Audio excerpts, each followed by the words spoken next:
yaklaşık bundan bir yıl önce Halep'in kent merkezi ve çevresi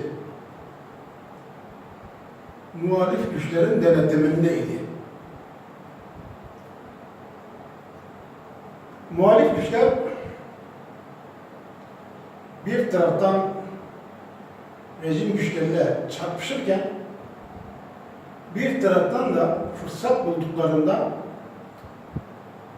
Kürt güçlerine karşı saldırılar düzenlerlerdi. Tabii Kürtler de her saldırıya karşılık verip saldırıları püskürtürdü. Rus savaş uçağının düşürülmesinden sonra Rusya savaş uçakları hem Halep kent merkezindeki muhalifleri hem de Halep çevresinde bulunan muhalif güçleri, Esad'la, Kürtlerle savaşan muhalif güçleri havadan bombaladı. Tabii bu bayağı bombalandı, bayağı uzun sürdü bu bombalama işlemi.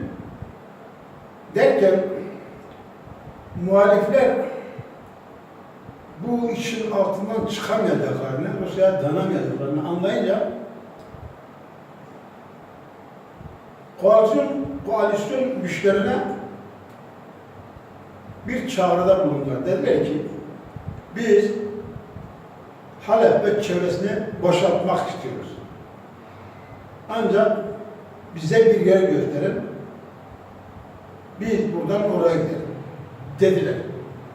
Onun üzerine koalisyon güçleri o Astana süreci içerisinde bir araya gelip konuyla ilgili görüşmeler yaptılar ve daha sonra muhaliflerin Halep kent merkezinden ve çevresinden tahliye edilmelerine karar verdiler. Bunun üzerine başta Türkiye olmak üzere diğer koalisyon güçleri Halep'e çevresine otobüsleri gönderip değişik taşıt araçları gönderip onları oradan çıkarıp İdlib'e yerleştirdiler. İdlib, Halep'in batısında bir kent. Suriye kenti. Bunlar için İdlib'de çadır kentler kuruldu ve oraya yerleştirildiler. Şimdi bu son süreçte İdlib'de El-Nusra örgütünün çok güçlendiği söyleniyor. Ve oradaki küçük grupları, direniş gruplarını baskı altına aldığını ve hakimiyeti kendi ellerine geçmiş oldukları anlaşılıyor. Amerika tabi bundan rahatsız. Amerika hükümet yetkilileri konuyla ilgili bu son durumla ilgili bir açıklama yaptılar. Bundan yaklaşık bir hafta önce. Denildi ki ABD El-Nusra örgütüne karşı bir saldırı düzenledi İdlib'de. Eğer İdlib'den bunlar dağılırsa bunları bir yerde bulmak mümkün olmayacak, daha zararlı hale gelecekler. En iyisi bunlar İdlib'de bir aradayken tahrip edilmeleri düşünülüyor. Yalnız burada Türkiye ABD'nin bu son açıklamasından ötürü çok tedirgin. Tedirgin olmanın da iki büyük nedeni var. Birincisi,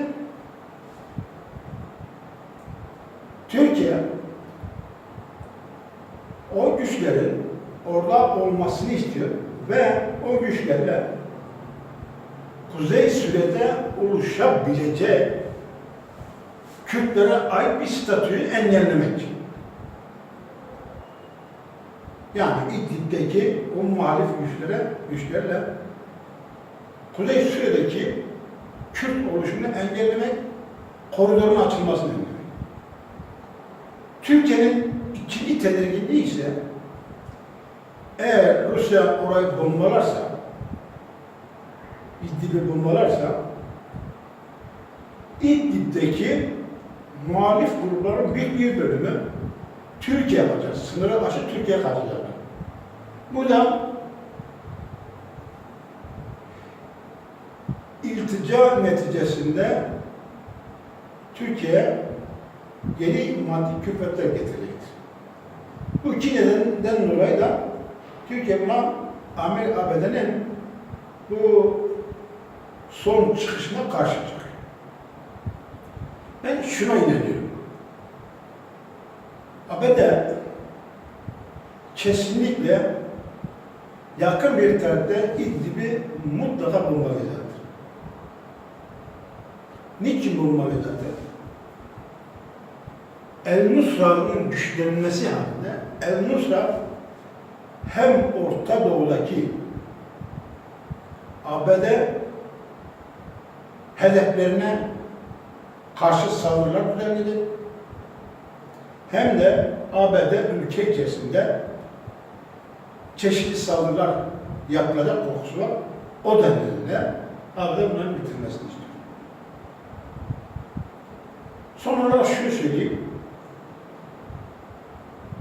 Türkiye Cumhuriyeti Devleti, İran ve şu anda Irak'ın mevcut hükümeti gerek Suriye'nin kuzeyinde ve gerekse Irak'ın kuzeyinde Kürtlerin bir statü sahibi olmalarını istemiyorlar. Niçin istemiyorlar? Şunun için istemiyorlar. Diyorlar ki eğer bir Kürdistan devleti kurulursa Orta Doğu'da bu bizlerin aleyhine olur. Bunlar bizim topraklarımızdaki Kürtlere ait topraklara da sahiplik ederler. Yani Türkiye, İran'ı, Irak bölerler. Suriye bölerler. Bu kaygıyla hareket ediyorum. Ama ben şuna inanıyorum ki bunlar bugün olmazsa yarın olmazsa öbürsü ama eninde netice mutlaka Orta Doğu'da bir Kürt devletinin kurulması kaçınılmazdır. Komşu ülkelerin Kürtlerle geçinmesi komşu ülkelerin ve Kürtlerin yararına olacaktır. Orta Doğu halklarının yararına olacaktır. Husumetle bir yere varılmaz. Esad eğer Kürtlere karşı, Esad'ın babası Esad Kürtlere karşı doğru hareket etmiş olsaydı, yani Kürtlerin demokratik haklarını vermiş olsaydı, belki bugün Suriye'de bu olaylar da meydana gelmiyor olabilecekti. Irak eğer Kürtleri adam yerine koşsaydı, onların demokratik haklarını vermiş olsaydı, belki Saddam bugün yaşıyor olacaktı. İran ve Türkiye'de şu anda yani adeta gözlerini kapatmış ve komşu ülkelerin başına gelenlerden ibret almayıp hareket ediyor. Bunun sonucu iyi olmayabilir. Temennim odur ki Türkiye'deki Kürtlere, Suriye'de, Irak'ta, İran'da demokratik haklar tanınsın, halklar bir arada huzur içinde yaşasınlar diye.